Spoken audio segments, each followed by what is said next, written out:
They loved in secret and paid the price in blood. A forbidden romance between a philosopher and his student shook the church and left scars that echoed through time. This is just one of 4 true love stories that defied society, religion, and death itself. Each tale is real, each one unforgettable. It began in the heart of medieval Paris, where the shadows of cloistered halls held both sacred silence and whispered temptation. I was a scholar then, well known, perhaps too well.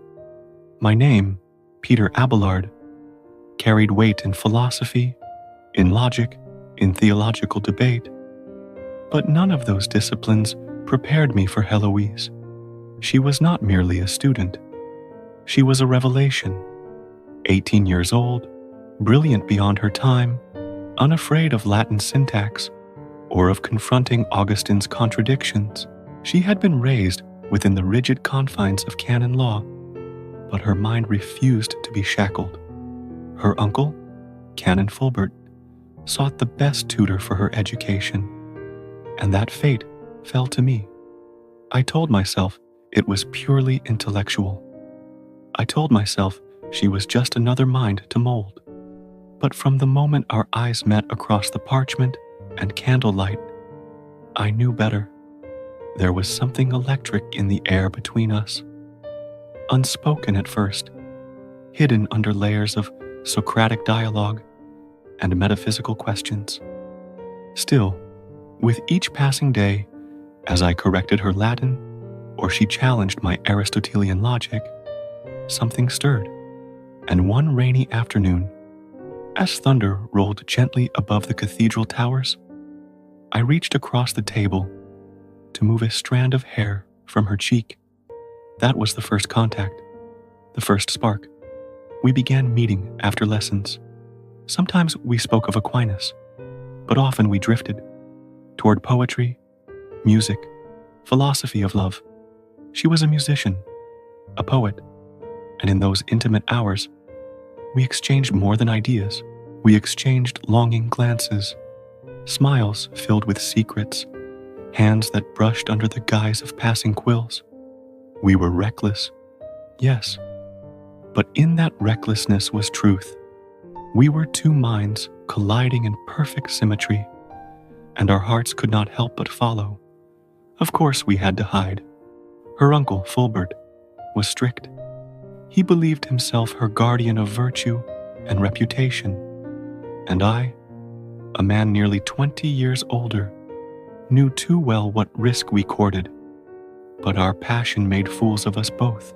By night, I would creep into her chamber under cover of moonlight, the stone floors echoing my every footstep as if the abbey itself disapproved. But I didn't care. When I reached her door and found her waiting, always waiting, I knew I would abandon heaven itself to touch her hand again. She would laugh quietly, reading me verses she'd composed that day. I responded not with words, but with soft kisses along the line of her jaw, where her intellect gave way to vulnerability. We loved in shadows, on borrowed time with borrowed breath. But love like ours is not content with hiding forever. One morning, as winter bled its chill into the abbey's quiet corridors, Fulbert summoned me unexpectedly. His eyes bore suspicion. He asked about our lessons, her progress, my intentions.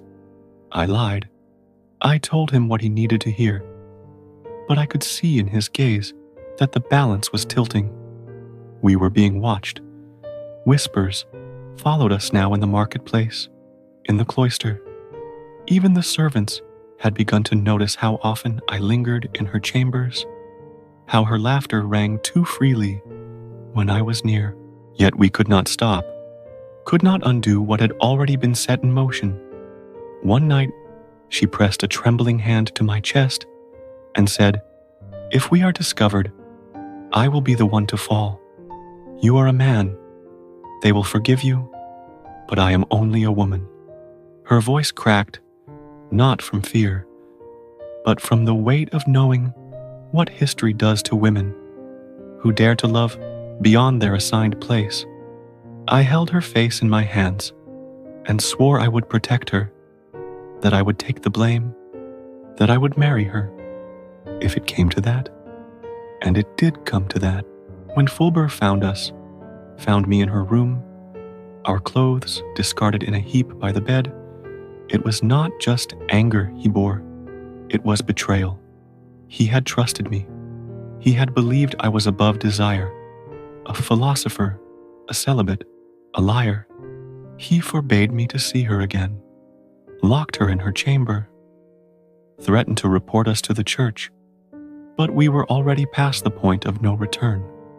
She was with child, and that, dear listener, is where the storm truly began. Would our love survive the fury of her guardian, the wrath of the church, and the unforgiving rules of a society that saw love as a sin? Or had our hearts already signed a pact with tragedy? The storm had broken. The secrets we'd so carefully woven together were torn asunder by the sharp winds of betrayal. Fulbert's fury knew no bounds, and his actions were swift. My name, once synonymous with respect and reason, was now synonymous with scandal. I had defied not only his authority, but the very fabric of the church's expectations. The weight of his denunciation hung heavily upon me, yet it was Heloise who bore the deeper burden. She was locked away in her chamber, kept under guard by Fulbert's men, and my visits were forbidden. I could hear her soft cries echoing in my mind, cries not only of sorrow, but of a silent rage, an anger at the life that had been stolen from her. Her uncle's vengeance tore at the very soul of our love. Her future, once filled with endless potential, was now uncertain. But in those brief, stolen moments before her imprisonment, I made a vow. I would never leave her. Even if my own life were sacrificed for it, I would find a way back to her. I was not just a philosopher, I was a lover. And love demanded more than intellect. It demanded sacrifice, defiance, and resilience. It was not long before the next blow fell. News of our affair reached the ears of the church. The sacred vows of celibacy, which I had so fervently respected, were now turned against me. I was summoned to answer for my sins, and my punishment was swift. They castrated me, cutting away not just my body, but my very identity. I had become nothing but a shadow of the man I once was, a man who had failed in the eyes of the church, in the eyes of the world. But there was no greater punishment than the one I had already endured, losing her. Despite my physical degradation, my love for Heloise burned brighter than ever. I became a shadow of my former self, wandering through life, attempting to reconcile my intellect with the ache in my heart. My thoughts were consumed by her, by the delicate grace of her fingers as they strummed her harp, by the brilliance of her mind that had so captivated me, by the fire in her eyes when she had defied me with her own passions. And yet, in my isolation, I saw a side of her I had never expected. Through letters, through secret messages passed between us by the few faithful souls who still dared to speak with us, I learned that she had not surrendered her love for me, despite the deep wound in her heart. In her letters, Heloise spoke of her own anguish. She, too, was trapped in a cage, this one of her own making, for she had chosen me, a man whose name was now reviled across Europe. She could no longer return to the life of a scholar or the life of a woman untouched by scandal. She was condemned to live as a nun, hidden away in the nunnery at Argenteuil, a place where her intellect would be dimmed by the harsh silence of religious devotion. And yet, even there, her heart remained mine. Despite the distance, despite the vows that separated us, there was a fire within her that could not be extinguished. She wrote to me, pouring her soul onto the parchment. I am not free, Peter. They have bound me, but my heart still beats for you. I shall never know peace unless I am with you. How cruel it was that love should be punished so, that the purest of desires could lead to such devastation. In the dim light of my cell, I began to understand what it meant to love and lose in the cruelest sense. What had once been a stolen joy, a fleeting moment of passion, had now become a deep, aching wound. Yet we continued, silent, separate, yet connected by the thread of letters, by the bond of our shared suffering. Each letter felt like a lifeline, a fragile thread between our two souls. But fate had more to test us. One night, as I read her latest letter, her words as tender as the summer rain, a shadow appeared at my door. It was Fulber. His anger had not cooled. He had heard of my punishment, but he was not satisfied. He wanted more. He wanted to erase me from her heart entirely. I will take her away from you, Abelard. He spat. You will never see her again. You will never hear from her again. You have destroyed her, and now I will destroy you. I could see the madness in his eyes, the way the jealousy consumed him, and in that moment, I knew the love we had shared would not die easily. It would face more trials, more suffering. But would we endure? Could we survive the physical and emotional scars that society had inflicted upon us? Would our love defy the force of fate? Or would it be torn apart by the very forces that sought to destroy it? The final blow came not from Fulber, nor from the church. It came from time itself, in the silence of our separation, in the walls that had been built between us by vows, scandal, and the cold grip of fate. We had begun to understand the true nature of our love. It was not one born in the fervor of youth, nor in the reckless abandon of our early days. It had grown into something deeper, something unyielding, something that transcended the constraints of our bodies and the expectations of the world around us. Yet, as the years passed, our lives diverged in ways that even love could not bridge. I had become a monk, though not one who found solace in prayer. I had been silenced by the very institution I had once revered. My body, a reminder of my fall from grace, my soul a prisoner of regret. But it was in that silence, in that solitude, that I came to realize the depth of my love for Heloise was not in the passion we shared, but in the enduring bond that no act of the world could sever. She, too, had changed. The woman I had loved with such fervor was now cloaked in the robes of a nun, her intellect hidden beneath the harsh austerity of the convent. Yet, in her letters, she revealed a side of herself I had never known, a woman resigned to her fate, but never truly at peace. I love you still, Peter, she wrote to me once, but I have learned to love God more than I love you. You will always be in my heart, but I must let go of what we were. And so, with those words, she did what I could not. She let go. She embraced the life that had been thrust upon her, the life that had denied her the love we once shared. She poured herself into the work of the convent, into the care of the women who had come to her for solace, but never with the same passion she had once given to me. She was devoted to God, yes, but I knew in her heart a quiet grief still lingered.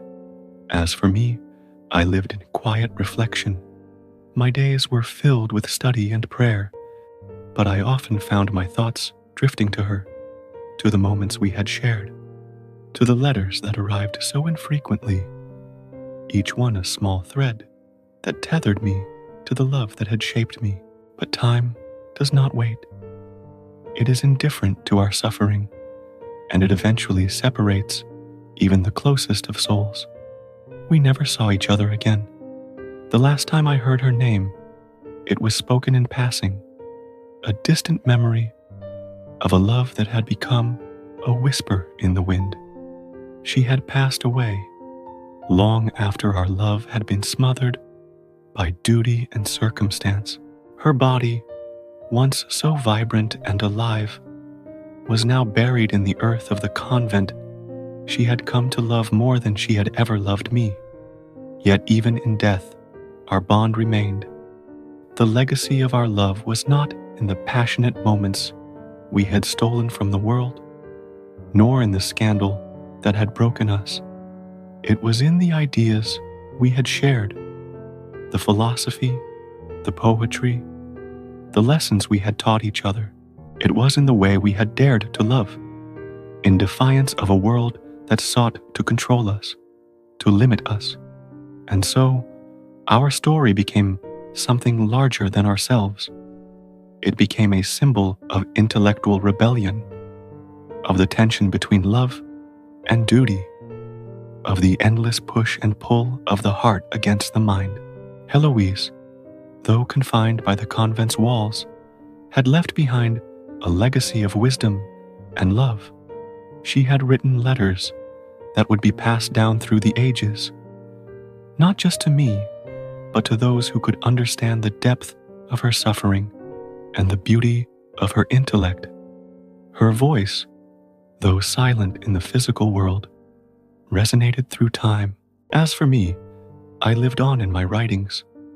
Though my name became synonymous with tragedy, my works endured.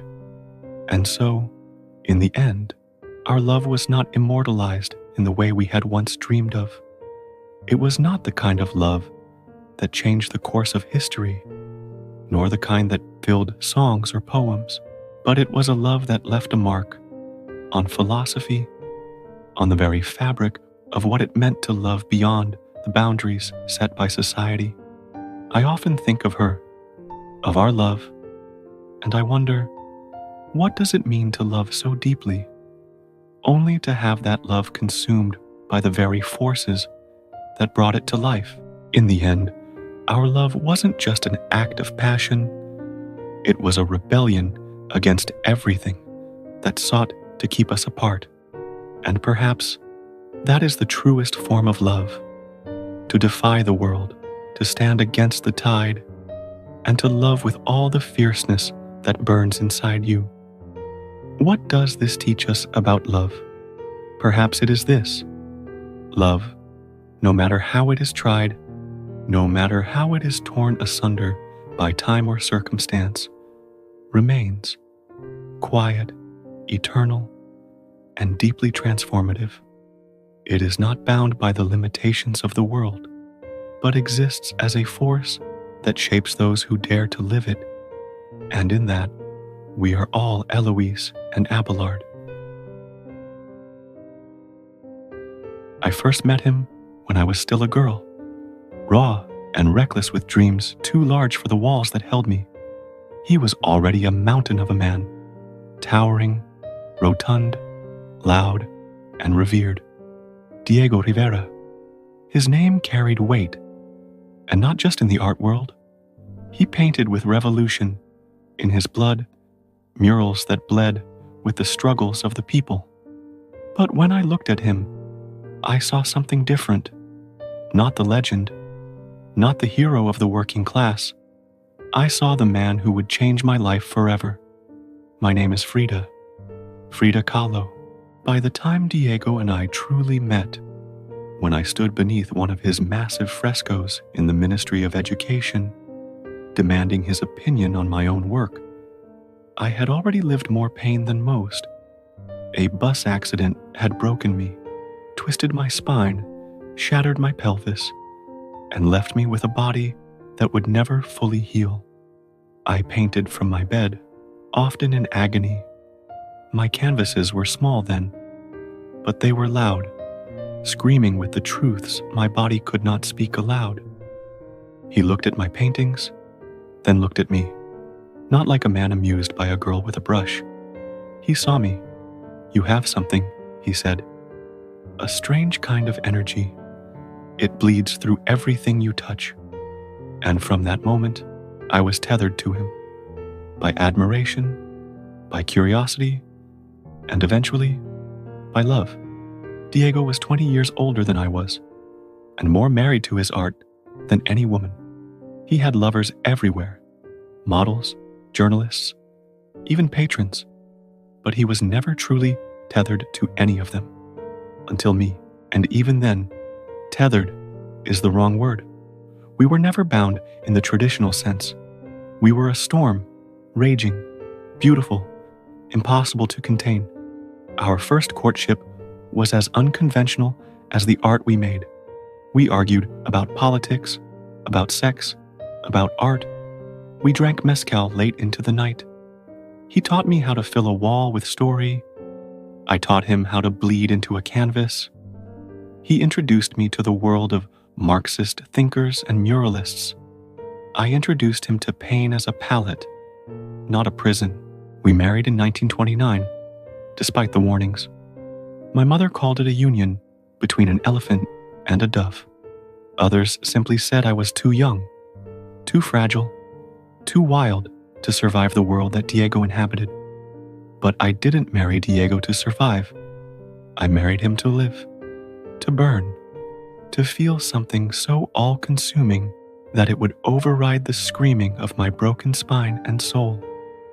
In the early years, we traveled. We painted. We grew.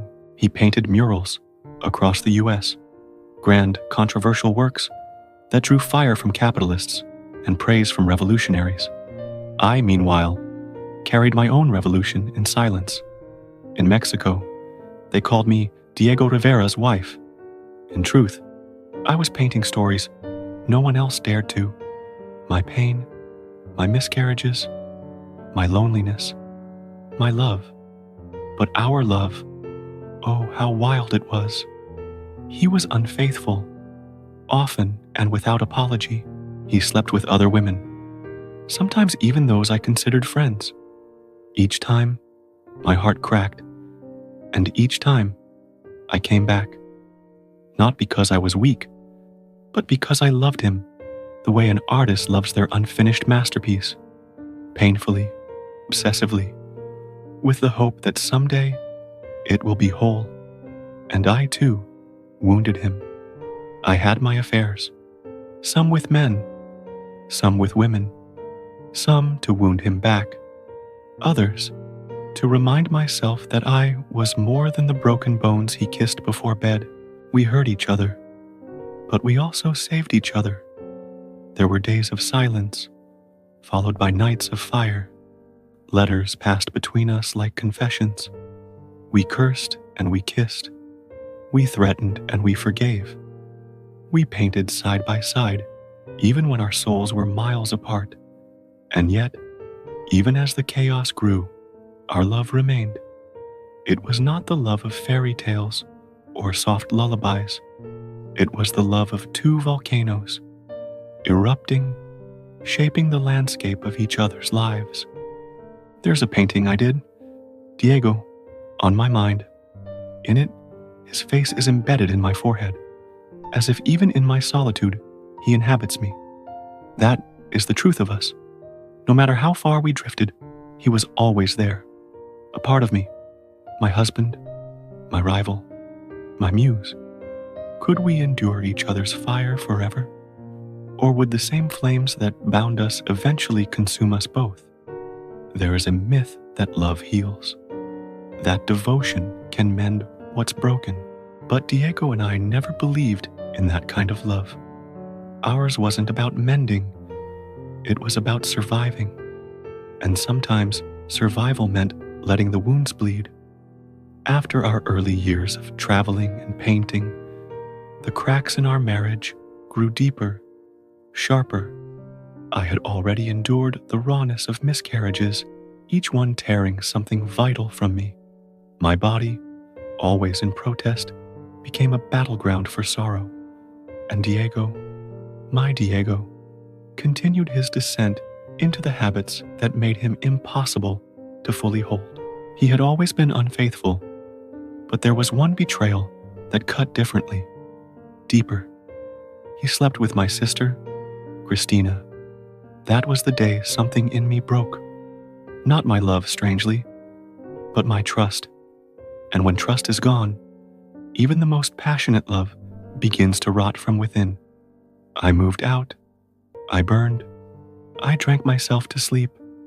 I took lovers, not for affection, but for vengeance. I cut my hair short. I wore men's suits. I smoked, painted, and smiled with teeth clenched tight. And yet, even then, I could not sever myself from him. Our separation was official by 1939. The papers called it scandalous. To me, it felt like freedom, wrapped in loneliness. Diego and I still wrote to each other, still lingered at the same parties, still critiqued each other's art. We lived apart, but the distance did not ease the ache. It only clarified it. I painted some of my most famous pieces during this time. The two Fridas, self-portrait with cropped hair, the broken column. Every stroke was a scream, every canvas a confession. My pain had become my palette, and Diego was in every shade. His betrayal haunted me, but his absence nearly killed me. Then, in 1940, we remarried. Not because things had changed. They hadn't. He was still Diego, volatile, brilliant, disloyal. I was still Frida, wounded, fierce, and deeply, foolishly in love. But there was something between us that refused to die. We didn't marry for the world this time. We married because life without the other was unbearable. We made new rules, separate bedrooms, separate studios. He would not be faithful. I would not pretend to expect it. But we would walk forward together, as we always had, two storms trapped in the same sky. By now, my health was in rapid decline. My spine deteriorated, and surgeries became routine. My right leg was amputated at the knee. I was bedridden, more often than not, surrounded by morphine, mirrors, and brushes. But Diego was there, always there. He cared for me. When the nurses left, he brought me canvases and scolded me for working through the pain. He cried at my bedside, not loudly, not in a way others could hear, but I saw the way he clenched his fists, the way his eyes lingered on my frail hands. In public, we fought. In private, we clung to each other like lifelines. Politics pulled us in and out of each other's orbits. Trotsky had stayed with us for a time, another twist in our already chaotic existence. We hosted exiles, radicals, artists. Our home was a museum of revolution and contradiction. But in the quiet moments, it was just Diego and me, two flawed, stubborn souls who had hurt each other more than anyone else ever could, and still couldn't walk away. There's a photo from those years. He's standing behind me in my wheelchair, one hand on my shoulder. We're both older, worn, but our eyes still lock in that way they did when I first challenged him to judge my art. We were never meant to be peaceful. We were meant to create, to destroy, to rebuild. We were meant to challenge each other until the end. Could love survive the wounds we inflicted? Could something so fractured still hold shape? Or were we simply the art we never stopped painting, unfinished, flawed, but profoundly alive? By the final years of my life, my body had become its own prison. Each breath, each brush stroke, each moment awake was a negotiation with pain. But the one thing I never negotiated was my love for Diego. We were no longer young. The wildness of our early years, the shouting matches, the affairs, the betrayals, had quieted, not because we changed, but because we had burned through so much of each other that what remained was elemental. There was nothing left to shock, only the stubborn echo of love that would not die. In 1953, I had my first solo exhibition in Mexico. I was too ill to walk. My doctors forbade me to attend, but I did. I arrived in an ambulance, was carried into the gallery on a stretcher, and laid in a bed placed in the center of the room, surrounded by my paintings. Diego stood at my side, proud and heartbroken. "Frida," he whispered to me that night, "you are the only real poet I have ever known." A few months later, my health collapsed entirely. The infection from my amputated leg returned. The pain became so constant, I no longer noticed it. It was simply part of being alive. I stopped painting for a time. Even words escaped me. But Diego remained. He never left. He brought me flowers, though I could not smell them. He sat beside my bed and read poetry aloud. We didn't talk as much anymore. Sometimes we just stared at each other. Two warriors, at the end of a lifelong battle, still unsure who had won. On July 13, 1954, I died. I was only 47. They say my last words were, "I hope the exit is joyful, and I hope never to return." Diego was inconsolable. At my funeral, he wept openly, something I had seen only once before, during one of my surgeries. Days after my death, he wrote in his diary, "I realized too late that the most wonderful part of my life had been my love for Frida." He painted obsessively after I died, portraits of me, dreamscapes with my face hidden in corners, symbols of our life together scattered across surreal canvases. He said he could still hear my voice in the house, that my absence was louder than my presence had ever been. 3 years later, Diego died. He asked to be buried next to me, but politics intervened and his request was denied. His body was entombed at the Rotunda of Illustrious Men, but my ashes remained in the Blue House, our home in Coyoacán, where we had lived, fought, loved, and suffered together. Now the house is a museum. Tourists walk its rooms, marvel at our paintings, our letters, our lives. They see the photographs, the color, the chaos, but do they see the love? Do they see what it means to be broken and still choose each other? Again and again, our love was never easy. It was not clean or noble or polite. It was raw, unapologetic, full of wounds and wonder. It was a love between two artists who saw the world not as it was, but as it could be, vivid, volatile, honest. Together, we reshaped the language of art. Together, we tore down the walls between politics and intimacy. Together, we taught the world that love, like art, does not need to be perfect to be eternal. In the end, what does our story teach you, dear listener? That love is not always quiet or kind, but it is real. And sometimes, the realest love is not the one that soothes, but the one that survives the fire and paints the world with its ashes. When you think of Antoine de Saint-Exupéry, you think of The Little Prince, that delicate, timeless story about a child wandering the stars, searching for meaning and love. But behind that tale was a man who understood loneliness and longing better than most.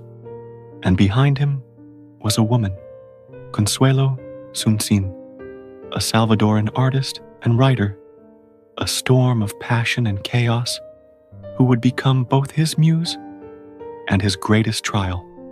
Their story began in 1930 in Buenos Aires. Antoine was already an aviator, a pioneer of the early days of airmail, a man who lived between clouds and danger. He had survived countless crashes, navigated storms over the Andes, and stared death in the face more times than anyone should. His life was a search for freedom, for something vast and eternal, beyond the noise of the world below. Consuelo was his opposite in every way. A widow twice over, she carried a defiance that made men uneasy. She smoked, she drank, she laughed too loudly. She loved art, literature, music, and scandal. Men fell at her feet, and she left them as easily as she took them in. But beneath her flamboyance was a wound, a desperate hunger for love that was as fierce as it was fragile. When they met, the attraction was immediate, combustible. Antoine saw in her the fire he lacked on the ground, a whirlwind of life that made him forget the vast, empty skies. She saw in him a quiet, mysterious soul, a man who risked everything just to feel alive. They fell in love quickly, recklessly, like two comets on a collision course. But love between two such wild spirits is never simple. They married within months. Despite warnings from friends, Antoine's fellow pilots said she was too volatile for a man whose life already danced with danger. Consuelo's friends said Antoine was too distant, too detached, too married to his planes and the sky to ever truly be hers. Neither listened. Their love wasn't a choice. It was an inevitability. Their early days together were electric. Antoine would write her letters from the cockpit, scrawled in pencil on scraps of paper mid-flight. They were tender, poetic, full of longing. "I miss you, as one misses a star," he once wrote, "even knowing it is far, even knowing it is untouchable." Consuelo adored these letters, but she craved more. She wanted him on the ground, not only in fleeting moments between flights. She wanted a husband who could stay, not a phantom who lived above the clouds. But Antoine was never meant to stay grounded. The sky was his true home, and Consuelo was never meant to be a quiet, docile wife waiting in an empty house. Their love was a constant push and pull, passion and absence, desire and despair. There were stolen nights of ecstasy, of dancing barefoot in their kitchen, of laughing until dawn, and there were nights of loneliness, of arguments so fierce they left both of them raw, bleeding words they could never take back. Consuelo once said, "I loved him as one loves a fugitive bird, always knowing it might never return." And perhaps that was the truth of their love. It was never stable, never safe, but it was alive, burning brighter, because it was fleeting.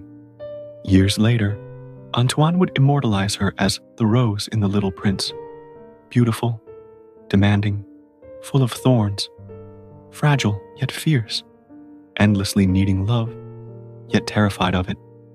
Through her, he learned that love is both a sanctuary and a battle, both a gift and a wound. But as war loomed over Europe, the world around them grew darker, and their fragile bond would be tested in ways neither could have foreseen. Could their love survive the distance, the danger, the endless departures? Or would Antoine's search for the infinite skies cost him the only earthly anchor his heart had ever known? By the mid-1930s, Antoine had become more than an aviator. He was now a writer of growing renown. Night Flight, Wind, Sand, and Stars. Books that blurred the lines between memoir and philosophy. Stories of man versus nature, sky versus gravity, and the eternal longing for something just out of reach. And yet, amid the accolades and the quiet applause of literary salons, he remained impossibly torn between duty and passion, between solitude and companionship, between the endless call of the skies and the unpredictable orbit of Consuelo. They had settled in Paris, but settled was never quite the word. Their marriage was a storm. Antoine, ever distant, often disappeared for days, flying mail routes or locking himself in hotel rooms with only paper, ink, and the silence of his thoughts. Consuelo, craving his warmth and closeness, responded with affairs of her own, poets, painters, and diplomats who promised her the stability he never could. Yet for all their betrayals, they remained tied, not by comfort, but by recognition. Each knew the other's darkness. Each had tried and failed to tame it. Still, they returned, again and again. Their arguments were legend. In cafes and ballrooms, whispers followed them. She would accuse him of vanishing into the sky, not for duty, but for cowardice. He would retreat into silence, then write her 30-page letters from foreign lands, letters full of sorrow, tenderness, and unspoken need. "You are my rose," he wrote once. "You ask for so much, but it is only because you are afraid I will not return." Consuelo, fiery and self-aware, once replied, "You made me your rose, but you planted me in a desert." But what neither fully admitted, what perhaps neither truly understood, was that they both feared love. She feared being abandoned. He feared being possessed. And so, their marriage danced forever on a tightrope stretched between longing and resistance. When war arrived in Europe, Antoine's sense of duty awoke with devastating force. He enlisted as a reconnaissance pilot, though he was far beyond the age and health for combat. He had already survived more crashes than most men survived takeoffs. Yet still, he flew. Consuelo begged him not to. "You are no longer a soldier," she cried. "You are a poet now, a man of books. What use is your death to France?" But Antoine could not be persuaded. The sky had always been his battlefield, and now it was a literal one, and with every flight over enemy territory, he drifted farther from her, not just in distance, but in spirit. In 1942, during a self-imposed exile in New York, he began writing what would become Le Petit Prince. He lived alone in a small apartment, visited Consuelo only occasionally, though their letters remained as piercing as ever. The little prince was a child, gentle, curious, hurt by a rose who both needed him and tormented him. It was Consuelo in metaphor. Every petal, every thorn, her laughter, her demands, her beauty, her fragility. He wrote her into every line, even when she wasn't there, and she knew it. When he sent her a draft, she wept. "You loved me," she whispered into the pages. "You just never knew how." Their last meeting was quiet. Antoine was preparing for one final mission, a flight over Nazi-occupied France. He looked tired, older than his 44 years. She served him coffee, kissed his forehead, and told him, "If you do not return, I will never forgive you." He replied only, "And if I do return, will you forgive me then?" They never got the chance. On July 31st, 1944, Antoine de Saint-Exupéry took off from Corsica and vanished. No radio call, no wreckage, no body. For decades, his disappearance was one of the great aviation mysteries. Consuelo never truly recovered. She spiraled into grief, into rage, into madness. She told friends she could still feel him, still hear his voice when the wind blew through open windows. For years, she wandered between countries, refusing to unpack her bags, always waiting. Was he taken by the sea? Or did he finally become one with the sky he had loved so long? And what of Consuelo? Was she ever truly abandoned? Or had she been written into the stars all along? Her name hidden behind the story of a rose who waited for her prince to return. After Antoine disappeared, the world mourned a pilot, a war hero, and a literary soul. But Consuelo mourned something more difficult to explain. She mourned the man only she had truly known, not the prince of French letters, not the romantic airman, but the wounded wandering boy who had once clung to her for warmth in the coldness of the world. His body was never recovered. For decades, his fate remained a mystery. Some believed his plane was shot down by a German pilot. Others suggested mechanical failure or suicide. He had spoken often of not surviving the war, of being tired, of wishing to disappear. But to Consuelo, his absence became myth. She imagined him floating somewhere above the clouds, looking down, still sketching stars, still loving her in his own impossible way. In the years that followed, the little prince grew into legend. It was translated into dozens of languages, read by children and philosophers alike. But few knew the truth behind it, that the rose, proud and delicate and full of contradictions, was Consuelo. That the fox who begged to be tamed and the pilot who listened with such aching silence were fragments of Antoine himself. For Consuelo, the book became both tomb and altar.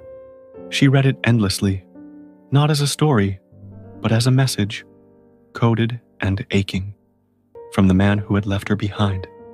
What is essential is invisible to the eye, the prince had said, and perhaps that was the cruelest irony of all. Their love had never looked like love from the outside. It had been tempestuous, flawed, exhausting, but it had been real. And now it was gone. She spent the rest of her life in fragments. In salons, she performed as the widow of a genius, eccentric, flamboyant, tragic. Behind closed doors, she was solitary, consumed by grief and guilt. She wrote, painted, and smoked in silence. She kept his letters in a locked drawer. She never remarried. In 1979, 35 years after his disappearance, a fisherman off the coast of Marseille found a silver identity bracelet tangled in his nets. It bore the name Antoine de Saint-Exupéry. Years later, pieces of his aircraft were found nearby. The myth had a grave now, but no peace. Consuelo died 2 years after the discovery. In her final days, she confided in a friend. I kept waiting for him to come back, for the sound of his boots in the hall, for one more letter. I waited until my bones were tired. But perhaps he really was just a star all along. Today, visitors to the Maison des Petits Princes in France find a mural of the little prince gazing at the sky, a single rose beside him. There is no inscription, no plaque, but if you ask the guides, they will tell you that rose is not imaginary. She had a name. Their love did not end neatly. It was not healed. It did not teach the world how to love better, but it gave us a book that still whispers the truth Antoine could never say aloud, that the heart loves imperfectly, clumsily, but deeply, and that real love is not always soft or safe. Sometimes it is simply the echo of someone who left, but never truly left us. And so we ask, as Antoine once asked through his prince, if you love a flower that grows on a star, is it not enough just to look at the sky at night and know it's there? Vienna, 1812. The city hummed with music, candlelit salons echoing with the melodies of genius. Among these voices, one stood apart, a man whose very soul seemed to pour into the piano keys he touched, Ludwig van Beethoven. Deafening applause had followed him for years. Yet ironically, he himself was beginning to lose the ability to hear it. By then, Beethoven was already a legend, a man who wrestled with fate through symphonies, who could summon storms and silence alike from a single instrument. But behind his stern face and fierce temper lived a longing he rarely allowed anyone to see, a longing for a love deep enough to still the chaos inside him, a longing that history would later name only as Die unsterbliche Geliebte, the immortal beloved. And though history would speculate endlessly, many believe that beloved was Antoni Brentano. Antoni was unlike the noblewomen who so often circled Beethoven's orbit. She was not a patron seeking to flatter genius, nor a passing muse meant for sonatas and sonnets. She was a wife, a mother, a woman bound by duty, yet possessed of a mind as sharp and a heart as restless as his own. She met Beethoven through her husband, Franz Brentano, a wealthy merchant and arts patron in 1810. But soon, something intangible began to flow between her and Ludwig. Not a scandalous romance, not at first, but a profound understanding. Two souls recognizing each other amid the noise of societal expectation. Beethoven, fiercely private, seldom confessed his heart, but when he spoke to Antoni, when they strolled through Vienna's gardens, or shared quiet evenings discussing poetry and philosophy, his guard dropped. She listened, not to the composer, not to the legend, but to the lonely man beneath, to the man who feared dying, unheard, unloved, forgotten. For her part, Antoni saw in Ludwig something rare, a soul who could meet hers in equal measure. Her marriage was one of duty, convenience, a life arranged more than chosen. But Beethoven made her feel alive, challenged her, set her heart aflame with ideas and emotions she'd long thought buried. The summer of 1812 brought them together again, in Prague, away from Vienna's watchful eyes. Beethoven was ill, exhausted from the battles of his life, the deafness encroaching on him like an unstoppable tide, the endless fights with patrons and publishers, the loneliness that clung to him even as crowds revered him. And there was Antoni, a beacon of warmth and understanding. We do not know every detail of what passed between them that summer. History has only fragments, letters written in Beethoven's feverish hand, never sent but later discovered in a secret drawer. Letters to an unnamed woman, filled with longing, passion, despair. Letters that would later puzzle biographers for centuries. Ever thine, ever mine, ever ours. The words were not written by a man infatuated. They were written by a man who had found his other half and could not keep her. Their meetings were fleeting, stolen hours beneath the looming weight of duty. Antoni could not abandon her children, her marriage, her position. Beethoven could not offer her a future, only the fierce truth of his devotion in that moment. Yet in those brief encounters, the world ceased to exist. No courtly rules, no expectations, only two souls sharing a fragile eternity. One evening, as rain tapped softly against the windows of a small inn, Ludwig took Antoni's hand and held it against his chest. "Do you hear it?" he asked. "Even if my ears fail, this will not stop beating for you." Antoni did not answer. She only leaned her head on his shoulder, both of them knowing that their love was both undeniable and impossible. By dawn, he was gone, Off to the next city, the next patron, the next symphony, she returned to her life of quiet decorum. But they carried each other in their hearts, an unspoken vow they could not voice in the world they lived in. It was the kind of love that defied reality but could not defy consequence, a love that demanded everything and promised nothing. And so, in the margins of Beethoven's life, Antony became his secret heartbeat, the inspiration for some of his most tender, aching compositions, the woman who would live forever in words he never dared send, in music that spoke what he could not. But how long could such a love survive in silence? Could two hearts bound so tightly endure the chains of secrecy? Or would history's greatest composer be forced to choose between his music and the one soul who truly understood it? Section 2. Love in Silence, Music in Flames. The summer of 1812 ended as quietly as it had begun. There was no dramatic farewell, no promise of reunion, just a lingering glance as Antony stepped into a carriage bound for her family, while Beethoven stood on a rain-slick street in Prague, fists clenched at his sides, watching her disappear. For Antony, duty had always been a chain, but now it was unbearable.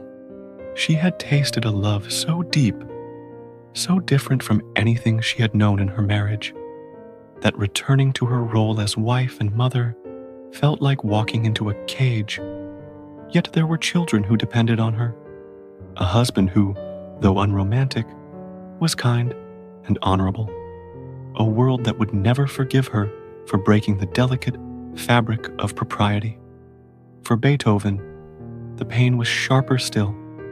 His life had always been a battle against poverty, illness, deafness, fickle patrons, and a world that praised his genius yet left him perpetually unsettled. But now he faced a battle with his own heart.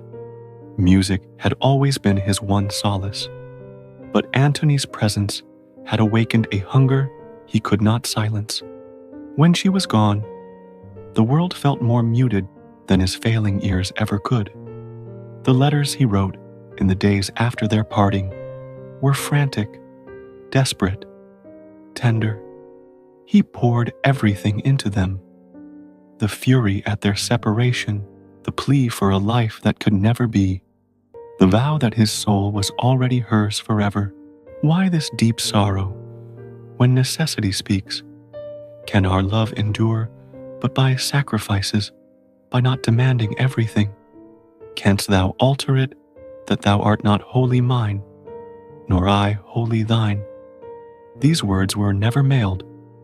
Perhaps he feared what they would awaken in her. Perhaps he knew there was no solution, only suffering. But the letters remained, hidden, as eternal witnesses to a love that neither time nor circumstance could extinguish. Back in Vienna, Beethoven threw himself into his compositions with a new kind of ferocity, the notes of his late piano sonatas, the aching lyricism of the Seventh Symphony, and the solemn reverence of his Mass in C seemed to echo Antony's presence. Friends and students noticed a change in him, not in his temper, which remained volatile, but in his eyes. A quiet melancholy lingered there, an unspoken truth that he would never confess aloud. He saw Antony again, briefly, at social gatherings. Their conversations were guarded, filled with trivialities, while their eyes told another story entirely.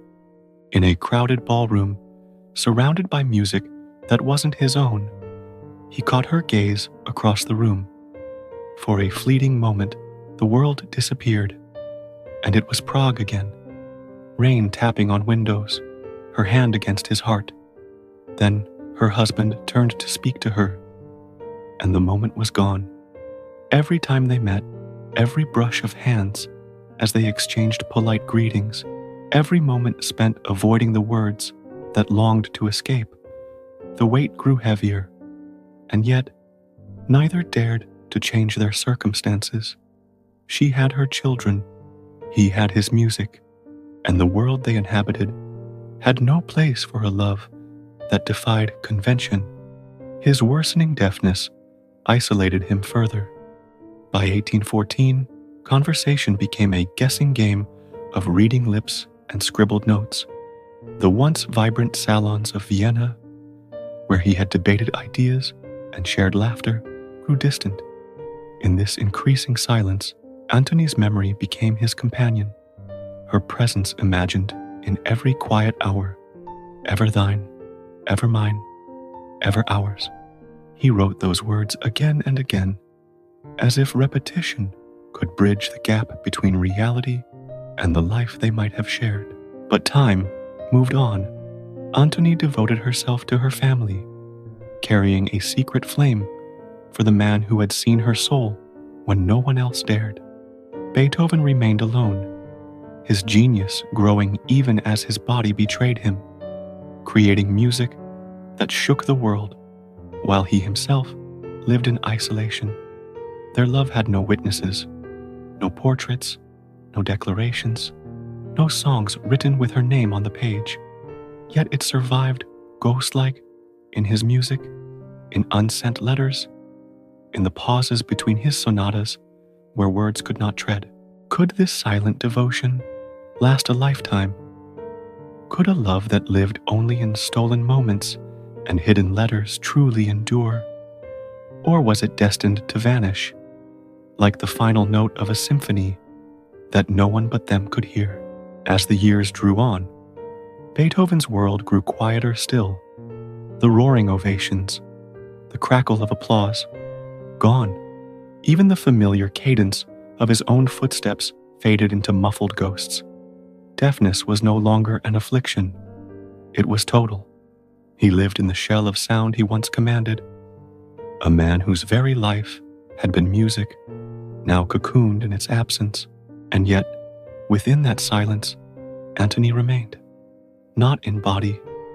She had drifted back into the realm of the domestic, a respected matron of Viennese society. Her name was rarely linked to Beethoven's in public, but in his mind, in his work, in the margins of letters never sent, she was everywhere. He carried her in fragmented phrases. In the aching sorrow of the string quartet? No, 14 in C-sharp minor, which he wrote late at night, when sleep refused him and memory became symphony. In the quiet majesty of the Piano Sonata No. 30, its final movement unfolding like a whispered goodbye, and in the sublime final notes of the Missa Solemnis, where the sacred and the intimate blurred into one, prayer as love letter. By 1824, he completed his most revolutionary work, the Ninth Symphony. It was thunderous, transcendent, a cry to joy in a world that had offered him so little of it. But hidden within the grandeur was longing.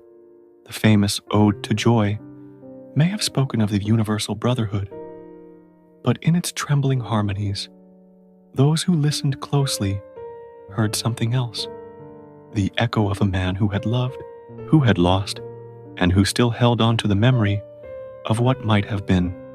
He never married, never had children, never fully healed. In his final years, his health failed rapidly. He became irritable, withdrawn, sickly. Yet even in his last days, Antony's name was never far from his lips, not spoken aloud, but present in the way he gripped his pen when writing music, in the way he stared at the fire, as if trying to conjure a face he could no longer see. On March 26, 1827, Ludwig van Beethoven died. In his small apartment, surrounded by sketches, manuscripts, and torn scraps of letters, one folded bundle was found tucked into a secret compartment of his writing desk.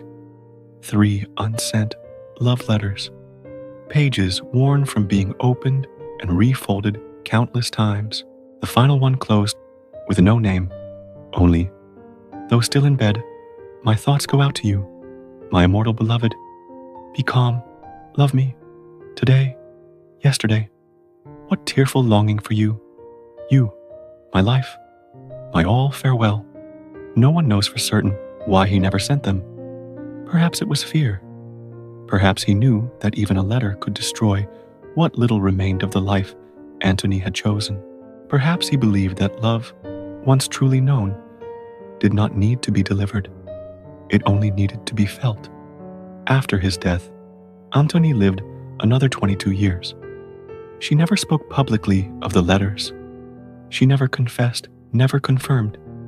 But she visited his grave more than once, quietly, alone, no flowers, no fanfare, just a long moment of stillness, as if trying to hear something in the wind. She died in 1869, and with her went the last witness to their story. But the music remains. To this day, scholars debate the identity of Beethoven's immortal beloved.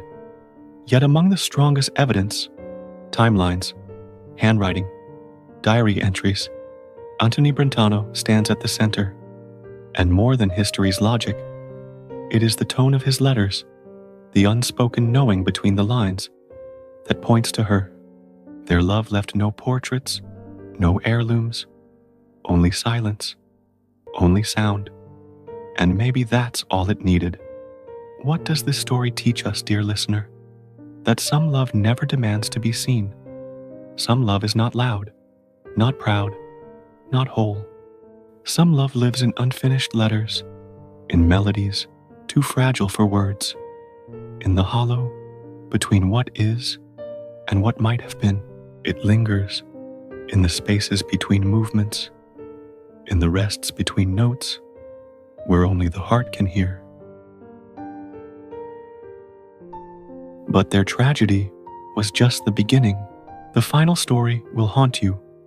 A composer losing his hearing, pouring his love into music meant for one woman he could never have. She never spoke of it. He never sent the letters, but the world still hears them in every note. Don't miss the finale. Beethoven's silent, eternal love. It's not loud. It's not perfect, but it's real.